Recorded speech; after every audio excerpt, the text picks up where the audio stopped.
Good morning, everyone, and greetings from New Delhi, where two of our illustrious panelists are sitting today.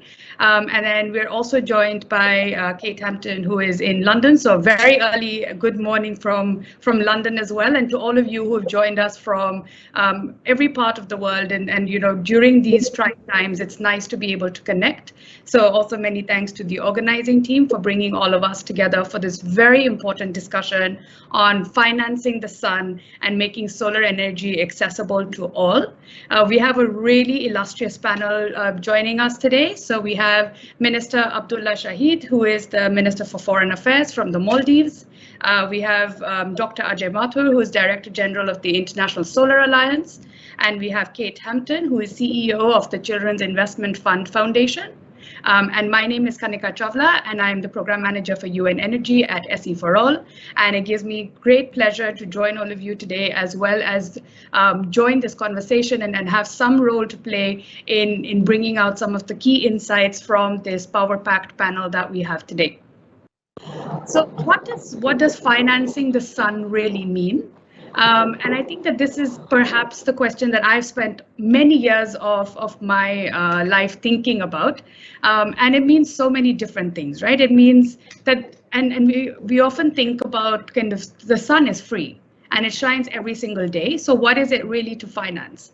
And even within that, we often tend to now increasingly think about solar power as large arrays of solar, which are in kind of, you know, very specific and centralized hotspots where the sun resource is great. But actually, the sun shines everywhere. And where, you know, most of us are today in Delhi, and well, more generally in India, we have over 300 days of sunshine. And so why should we only have to kind of look for the hotspots, but why can we not democratize the accessibility of this resource and harness it kind of in a much more democratic manner so that it can be used not just for power generation, for electrons to come into our homes, but also for productive uses, also for, in some cases, uses in micro, small, and medium scale enterprises, but also really for all of the things that we haven't yet even discovered.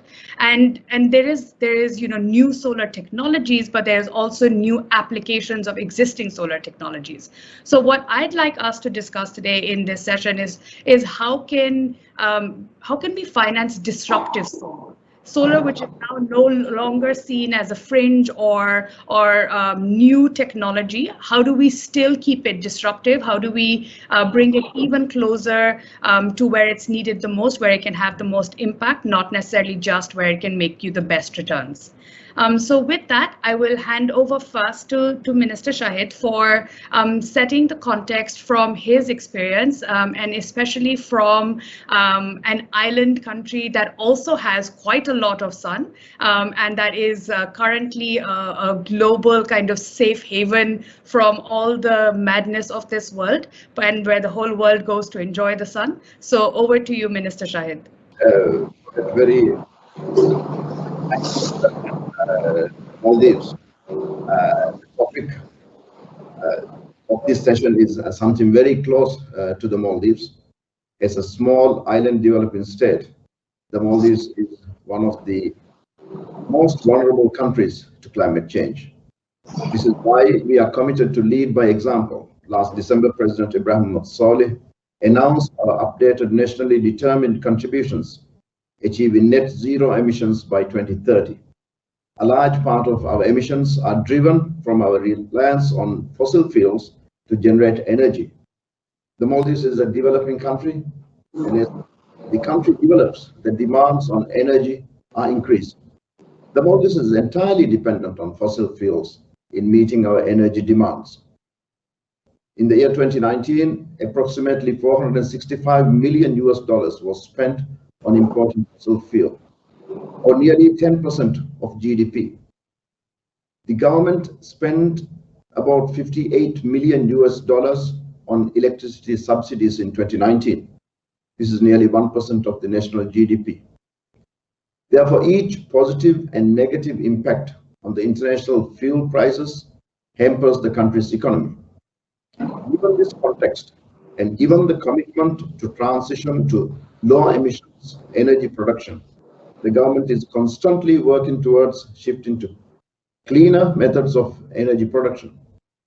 The National Reliance Recovery Plan 2020 to 2022, formulated in the aftermath of COVID-19 pandemic, and as a response to the pandemic's economic impact, adopts an energy policy that maximizes solar power in energy generation and improving energy efficiency. This includes increasing the renewable energy share in the energy by 20% compared to 2018 levels. Increasing renewable energy storage capacity to 30 megawatts. The government also plans to ensure that new public infrastructure projects shall have provision to install renewable energy. Realizing net zero emissions by 2030 is ambitious. We realize that. Our ambitious NDC cannot be realized without the support of the international community. The country's geography, with over 187 local mini-grids in each island and also resorts, difficulty in achieving economies of scale, grid stability, and energy storage are some of the challenges. Inadequate technical expertise and lack of awareness are also limitations. And despite ambitious national strategies to combat climate change, digitalization is an ongoing challenge, especially the lack of access to adequate, predictable, and sustainable finance. What challenges are there for financing these efforts? First, there's an issue with the limited financing available. You would recall that IPCC estimated $1.6 trillion, $3.8 trillion would be needed annually between 2016 and 2050 to achieve a 1.5-degree scenario, which is stipulated in the Paris Agreement. In 2018, $546 billion was identified as total climate finance cost. In 2009, $100 billion per year by 2020 was pledged towards mobilizing climate action in developing countries. Finance averaging around 70 billion have fallen short of this target. And a large percentage of climate finance were loans, which have to be paid back. As we look towards COP26 later this year, we must commit to a new, more ambitious collective finance goal. With the COVID-19 pandemic, this issue is set to exacerbate. Domestic resources of countries have been diverted to addressing the health emergency. And international public finance, as well as private finance and innovative financing options, are a must. When looking to mobilizing resources, debt is yet another problem, which is significant. Debt hinders ability to achieve the SDGs as well as adopt stronger climate measures. Initiatives such as Common Framework for Debt Treatment beyond the Debt Service Suspension Initiative are welcome. Yet, more needs to be done. Debt cancellations, suspensions, restructuring, and swaps, and other innovative financial instruments are the way forward. Second, there has to be simplified financing options that are easy to access to address these challenges. It is time that we rethink the GDP per capita criteria in access to finance and adopt a fairer and more representative metric, such as the multidimensional vulnerability index. And third, climate finance must be made available for adaptation actions and for building climate resilient infrastructure. Development assistance has to be aligned with responding to climate impacts and its linked loss and damage impacts. This is especially important in post-COVID situation. Recovery efforts must be aligned with adaptation measures.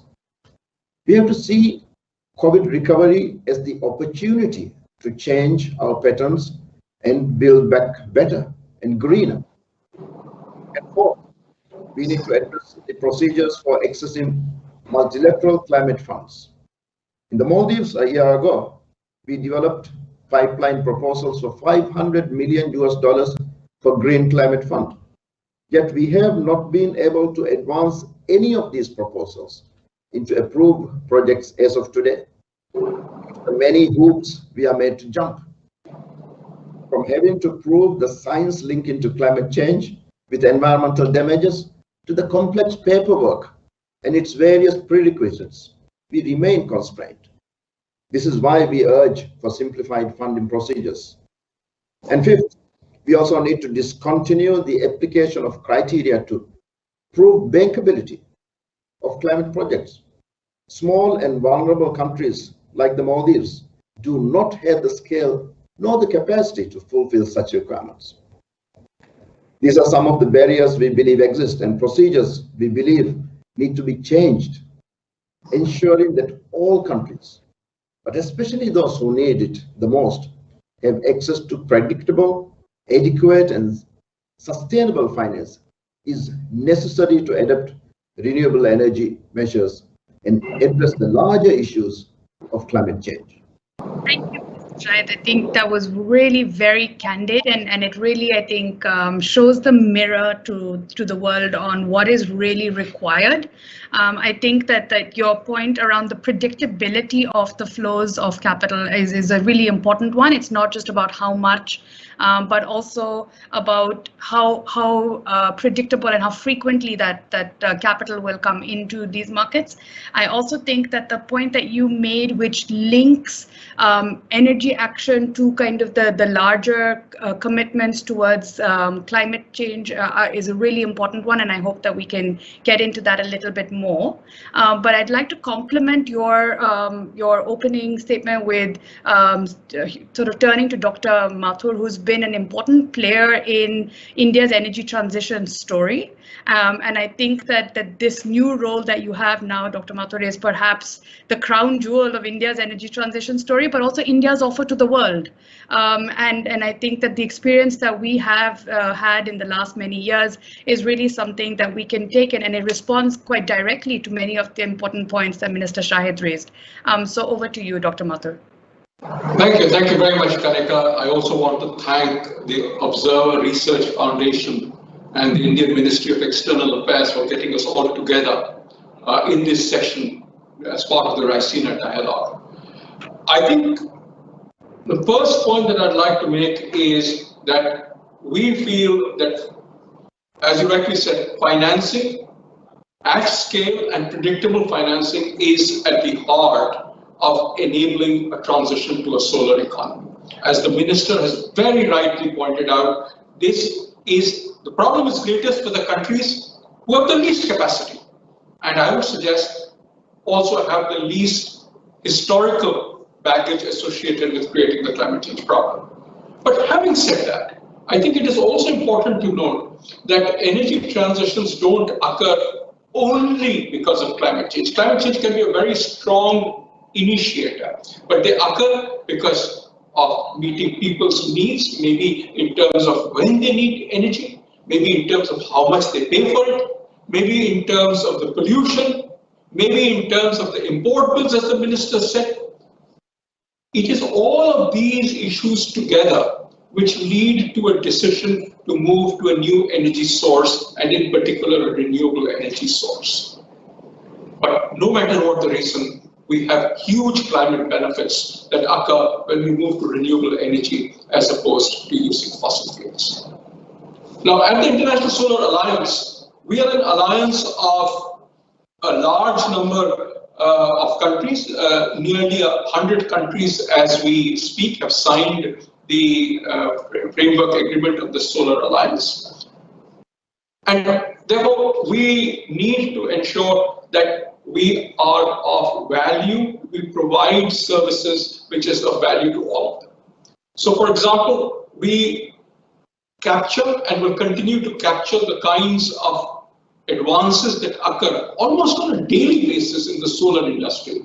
And therefore, you will see annual updates coming out on technology, on investments, on markets, so that all of us, as we move ahead, can take advantage of what has been happening, and take the examples of the best practice that have happened. So that's one.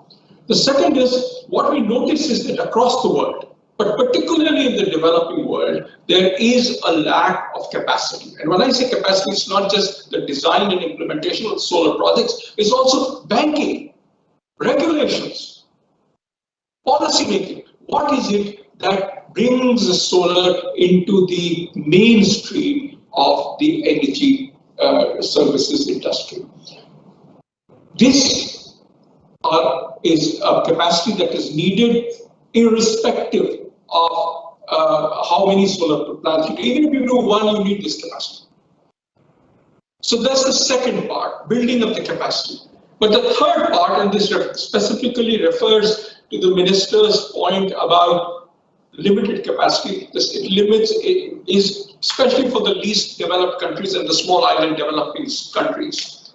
There, it is important that the first projects are carried out, we get the money for them, we build the capacity for them, we enable processes to occur so that then there's a second and a third and a fourth, the predictability that we talked about. So the pilot projects become, in a sense, the way in which we lead to a number of projects.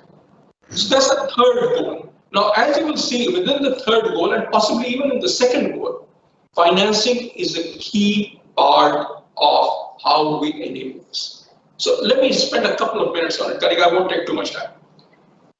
I have found it very useful to look at financing as three concentric parts of Abdulla. The first is the transaction itself. You put in $100 worth of investment in a solar plant, and the person who's doing the investment, whether it is a government or a bank or a private sector, will expect that over a period of time you will earn $150, $160, $170. That's the return that they want. That's the innermost part. But around it is the second concentric circle, and this is about the risk mitigation that is necessary for that transaction to work. So I will put in that money if I know I will get a return. So maybe you need a payment guarantee mechanism. Maybe we need, people don't have the capacity to pay. So maybe we need a subsidy mechanism. Maybe we need power purchase agreements which will work for solar. In other words, this concentric ring is about finances which enable the transactional finance to occur. And then we have the outermost circle. Now this is for more than one project. This is, as I said, the capacity that is needed. It is about templates. It's about convening the kinds of things which the minister talked about, getting the finance in. It shouldn't be so expensive every time to get this finance. Consequently, building this infrastructure is the third part, thing for which you need finance. The problem is, Kanika, that the people who fund the major transaction, which is banks, which is pension funds, etc., are very different from those who fund the second part, the risk mitigation, which is largely bilaterals and multilaterals. And now, for example, the GCF, which is also multilateral. And then the third part, which is creating the infrastructure, is typically today done by philanthropic organizations like Kate's SIF, the Children's Investment Fund Foundation. And this is not to say, for example, if you go to a World Bank, they do all three. But I think it is important for us to break these into these three parts. We need to get all these three kinds of funders on the table at the same time, especially when we are talking of the least developed countries and the small island developing states. That is the first goal today of the International Solar Alliance. We would like, for example, at COP, to be able to bring this range of funding agencies together. I think, Kate, if it is okay with you, I can share. I requested Kate to co-chair a group of funders, which obviously includes the philanthropic organizations, but also includes bilaterals, also includes government agencies, also includes the private sector, so that we can get this kind of a round table, a platform, working on a regular basis. We believe that it is possible to get finance, and it is possible to get it at prices which are not today, for example, if you look at the example of Maldives minister, I understand that if you want to get financing for solar, it can be anywhere between 18 and 25% interest rate.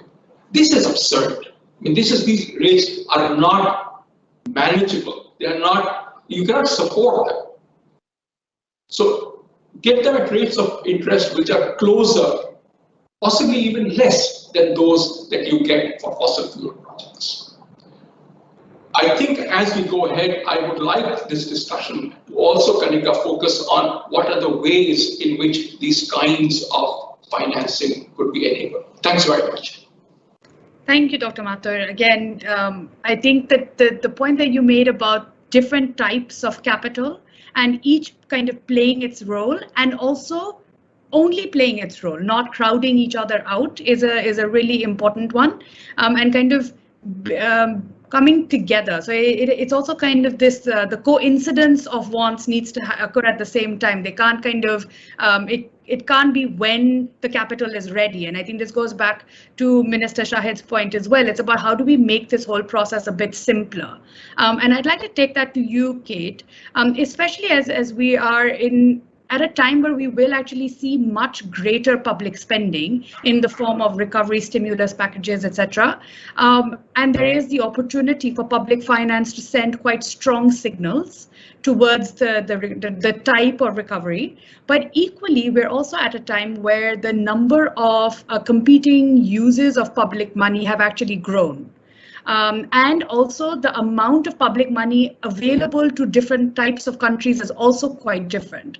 So how do we kind of set that balance of, development priorities, but then also sustainable growth? And there are so many touch points between the two, but if you could kind of just explore that a little bit. Yes, my pleasure. And I've been really enjoying listening to our speakers so far. So a couple of framing comments to help answer your question. So this is the decade of delivery, both to halve global emissions, but also deliver the Sustainable Development Goals. And so I think it's absolutely right that we put development priorities and environmental priorities together. And for the reasons that Minister Shahid and Dr. Mathur said, this is a multifaceted transition that needs to deliver multifaceted benefits because it has multifaceted drivers. So it's really important to put those two things together. And we've also heard that countries like the Maldives that are highly vulnerable to climate change are also putting really ambitious goals on the table, net zero by 2030. That's extremely ambitious, world leading in fact, and deserve support in pursuing those objectives. India also highly vulnerable to climate change and also has ambitious objectives, a 2-degree consistent pathway, which is world leading compared to other G20 countries, but also really strong ambition in terms of renewable energy, a 450 gigawatt ambition. So how do we bring this together? We're in the context, you talk about recovery. So we're in a context where a lot of countries' fiscal buffers are being exhausted. So obviously rich countries have been able to plow 20% of their GDP into recovery. For middle income countries and low income countries, it's been 6% and 2% respectively. We've heard from African finance ministers recently in the run-up to the spring meetings that they're already spending 10% of GDP to hold back climate change impacts. So their fiscal buffers are exhausted, pandemic arrives on top. And if we want countries to participate in a green and resilient and inclusive recovery that deals with the Sustainable Development Goals and our climate change objectives, we need to make sure that the liquidity is available, that these countries have access to capital markets, as well as all the pieces of the puzzle that Ajay so helpfully presented in terms of the concentric circles for what I would describe as transition transactions, because we need to make sure that every transaction puts us on a path to transition and doesn't reinvest in the status quo.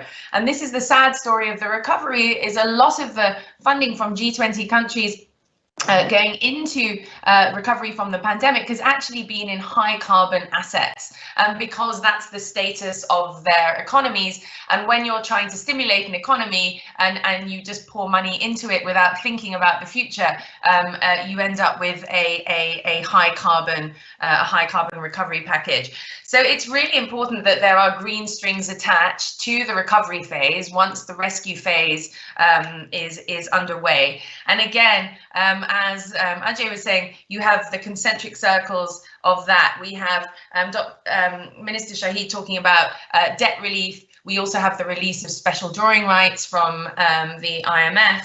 And we also need countries to live up to the 100 billion in climate finance that was promised in Paris and go beyond that. So in terms of how we finance this, I mean, I'm very excited to be working with the International Solar Alliance on thinking about how we can improve collaboration to deliver these transition transactions. And that will require influencing at the macro level to ensure that the multilateral development banks and the DFIs, the development finance institutions domestically and bilaterals, are all aligning their objectives with Paris and the Sustainable Development Goals, that they're very focused on delivering the kinds of objectives that Minister Shahid outlined, and that they're creating that enabling environment. Governments also have a huge responsibility in terms of creating the right enabling environments.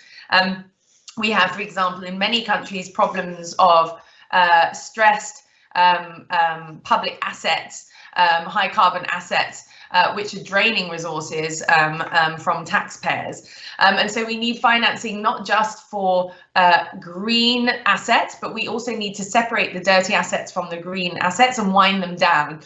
So for the countries that are already highly electrified and have high carbon assets, winding down of coal assets is going to be a big issue in places like India, Southeast Asia, China, South Africa. And then there are other countries who haven't really started the journey of electrification yet at scale, and they will have different problems in terms of financing, in terms of capacity building, and so on. And I think we also need to think about how we get not just an acceleration of the large scale solar, but as you said at the beginning, acceleration of distributed solar, which really helps the poorest communities, and doing that in a way, again, which delivers these multifaceted benefits. Minister Shahid was talking about mini grids. Mini grids create opportunities for productive use, as well as efficient cooling and a range of other benefits for the communities. But obviously, when you do things at scale, you get bigger grid reliability and so on. So we need both ends, and we need to make sure that we are securing access to energy, but not just energy, the services associated with energy like cooling and lighting and other things. So that means efficient appliances and other things, as well as the large scale projects which will replace high carbon energy, that will drive down the cost of energy and enable large scale productive activities like manufacturing. So we need to bring all of that together. So I think the recovery resourcing that is being unleashed in the world at the moment, it needs to be distributed equitably, but it also needs to be distributed purposefully so that we are creating transition transaction opportunities with everything that happens over the course of the next year. It's an absolutely pivotal year in this transition. And usually happens in global discourse is the point around equity.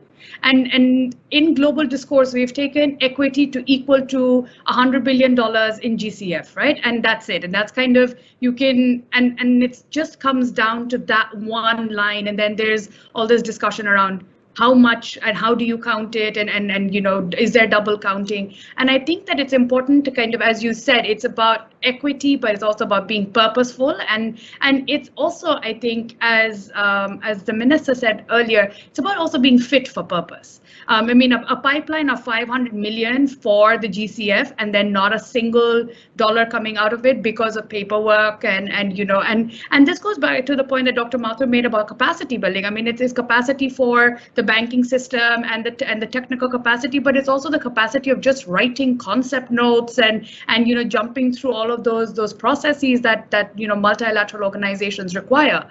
And so I'll take this to you, Minister Shahid, and I'd like to kind of maybe get from all of you at this point interventions on what is that fit for purpose intervention. And it doesn't, I mean, it can be a de-risking instrument in some parts of the world, but sometimes it's actually something much simpler.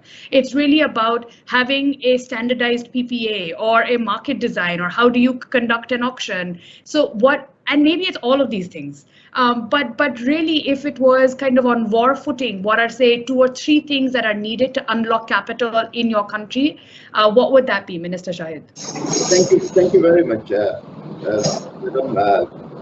Just to put into context where we, the small countries, the small island developing countries, are coming in the wake of the ongoing pandemic. For example, the Maldives, we had a minus 28% GDP growth rate in 2020. World Bank is estimating that we will have a 17% growth rate in 2021. So the whole concept of financing, when put into context, is challenging for us because, for example, the DSSR, for how long are we going to be provided this relief? We need to know. It can't be a continuous 6-month renewal. I think it is time that the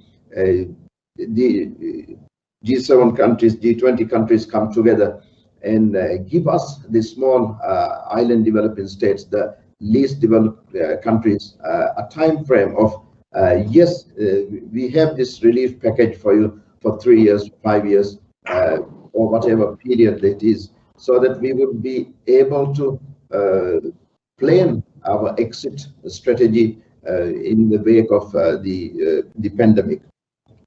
The solar energy, when we talk about the solar energy, there is nothing more than the solar energy or the sun, which should be regarded as the common heritage of humankind. It is a over 99% of our solar system is the sun. And we are talking about, for example, the Maldives, struggling to get this resource utilized in our islands, in many islands in the Pacific, in the Caribbean, to be able to harness this. And I think for small island states like the Maldives, unless the processes are simplified, unless they are standardized, we will never be able to. We can have nice reports, we can have nice conferences and slogans, but it can never be brought down to the grassroots, to the homes of our people, unless these are dealt at the level of the islands and the island communities. Thank you. Thank you very much, Minister. I think that's a really important point, that how do we make even the symmetry that is perhaps an important tool to build momentum and raise awareness, but how do we make that to also be really reflective of the on-ground conditions in different parts of the world and not dominated just by a few narratives? And I'll take that to you, Dr. Mathur. And I think that if you really think about, say, the waterfall chart of risk, right? There is can you absorb certain amounts of risk to reach scale? And there's that kind of strategic de-risking, and perhaps that's kind of where we're at in India now. And then there is an even further kind of underserved market. Say, for instance, clean cooking, I would imagine is in that space, right? Which there is at the moment no viable commercial business model that allows money to flow into that, or even some DRE applications that are perhaps quite niche. And so it's not then a question of scale and making market returns and getting private capital, but much more about raising those to the same level where a business model can become viable. So how do we kind of prioritize both together? I work for the International Solar Alliance, but behind me you see EESL, that's Energy Efficiency Services Limited. And the reason why I'm doing it is that I'm visiting the EESL to learn about a rather interesting business model exactly along the lines that you said. So then in the Indian states of Maharashtra and Goa, they have launched fully commercial models, which do 3 things. It depends on what the community needs, but they do 3 things. One is they supply electricity for agricultural parks. The second is that they supply electricity for street lighting in rural villages. And the third thing that they do is provide electricity for cooking through electric induction cookers. Now, the model that they're doing is that the solar park, if I can call it by that name, is at the rural substation. So the first thing is they're taking for granted that there is an electricity distribution system that exists, and there is a strong counterparty like the electricity distribution company with whom they deal. So that's part of the business model. But by creating the solar park at the end of the line, all the money that is spent in buying the electricity from the fossil fuel power plant, carrying it over long lines, all of that disappears. So I'll give you a number. In the state of Maharashtra, it costs 7.48 rupees to carry 1 kilowatt hour of electricity from the power station to the rural substation. 7.48. ESL has set up solar power plants at the rural substation, supplying electricity to the grid and selling it at 3 rupees per kilowatt hour. 3. The distribution company loves it. Here they were getting electricity at 7.48, now they're getting it at 3. This goes along the line to the pumps. So the pumps now get electricity during the day and they get it reliably, they know they will get it. The consumer wins, the electricity distribution company wins, and obviously EESL wins, and the global environment wins. Similarly, what they're saying is, we are willing, if you give us, instead of 3 rupees, if you give us 3.6 rupees per kilowatt hour, we will change the pumps and bring in energy efficient pumps. That hasn't happened, but that's an offer that is on the table. Then on the lighting, they're adding a little bit of battery to the system with some other panels. And they're saying for 3.7 rupees a kilowatt hour, I will also put up the street lights, it's my cost. And I will provide the electricity to power them at night at 3.7 rupees. And similarly, they've made an offer, this is not happening in Maharashtra, but it's happening in Goa, where they're providing the electric induction cooker at their cost, and at 4 rupees per kilowatt hour, they're selling the electricity to the electricity company, and then people are buying it to use the electric induction cooker. What we are seeing, therefore, is a model. It will work in some places, it will not work in other places. But we are seeing a model emerge which is looking at the bottom of the pyramid. It is looking at the needs that people have, not just providing electricity. So as you rightly said, this is about the kinds of things that people care about. And if people care about things, they either pay directly or they pay to the electricity distribution company who pays EESL. The point that I'd like to leave you with, Kanika, is that we would like to see such models or adaptations of these models emerge in different countries. We will need the aggregators like Energy Efficiency Service Limited emerge. It will be great if they are local companies. They are the people who know the market, who know the needs. We can see how we channel financing to them, because financing is an issue. You need money upfront, you're getting money paid over a period of time, which actually makes great sense. Because when you move to solar and you move to batteries, all of this investment is happening upfront. The running costs are almost zero. Yeah. They're not zero, but they're almost zero.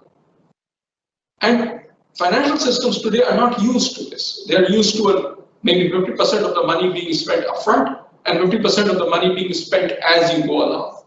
But the service model means that the aggregator, the person who's doing this, takes the entire financial risk and then is paid regularly by the electricity distribution company, as in the case of EESL, and uses that money then to pay off its debt which it accrued in building up all that capital structure. I think we have got the start of a system in which we have these kinds of models. We need to replicate it, we need to multiply it at scale. Yeah. No, actually, I think a really important point that you made, Dr. Mathur, is while it's also bottom of the pyramid, it's also an integrated approach. And it's combining renewables and efficiency and grid management and storage. And I think that we spend so much attention on the innovation side, on technology, which is absolutely key. But we also need to complement that with innovation in business models and delivery mechanisms and financing structures, because we are in a new paradigm. And I think, Kate, according to the concentric circles that Dr. Mathur had drawn for us at the start, this ecosystem level kind of some of the role of enabling that, he puts squarely in the basket of philanthropies.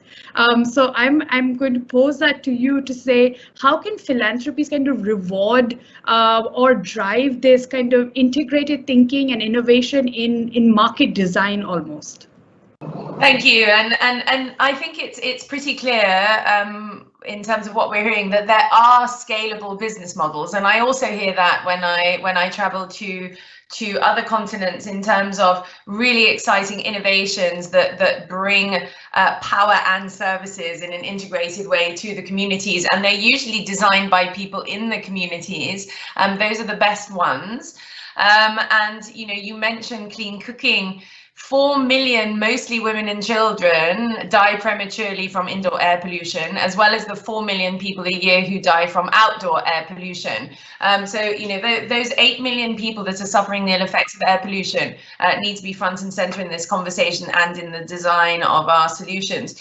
So in terms of the role of philanthropy, we're working at multiple levels. So we support civil society in terms of bringing together civil society, different stakeholders, NGOs, academics, private sector with government to talk about how to develop these solutions and develop the enabling environment in terms of policy, what's worked, best practices, as well as how to bring together financing transactions, as well as technical assistance around, for example, power sector reform or the kinds of things that we've been discussing today.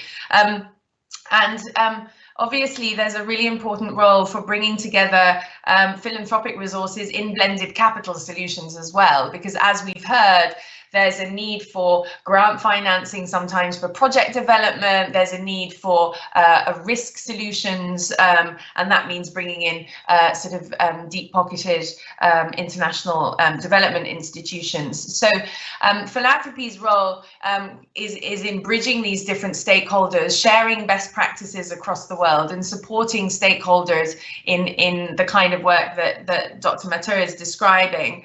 But also, we've been doing a lot of work at the international level, working with development NGOs and ministers in countries to make a strong case for a complete reset of the geopolitical bargain between richer and poorer countries coming out of the pandemic for the reasons that I described, that fiscal buffers are exhausted. We need a complete reset if we're going to enable countries to participate in a green, resilient and inclusive recovery. The resources need to be available at every level. Governments need to be able to create the enabling environment. Local communities need to be on a stronger footing with social protection to participate in the kinds of enterprises that Dr. Mathur is talking about. So we need at every level, we need this kind of solidarity thinking in this decade. And the role of philanthropy is absolutely to act as a facilitator and a supporter. And I'm really excited to be undertaking the work with the International Solar Alliance, because I think, you know, as this flagship of Indian climate diplomacy, the International Solar Alliance has a huge amount to offer to the world in the ways that Dr. Mathur is describing. And I think, you know, there's a real opportunity for South-South collaboration in terms of disseminating and scaling the kinds of models that we've been hearing about, and creating a really strong advocacy platform to ensure that the international resources flow directly to those projects, and that the communities that often don't benefit from large-scale global public and private finance are actually able to access these resource flows. And as a friend of COP26, I was happy to see coming out of the Climate and Development Ministerial the establishment of a task force on access to finance, because many of the countries that participated in that, as Minister Shahid has underlined, are having unacceptable problems accessing financing flows which are supposed to be there for resilience and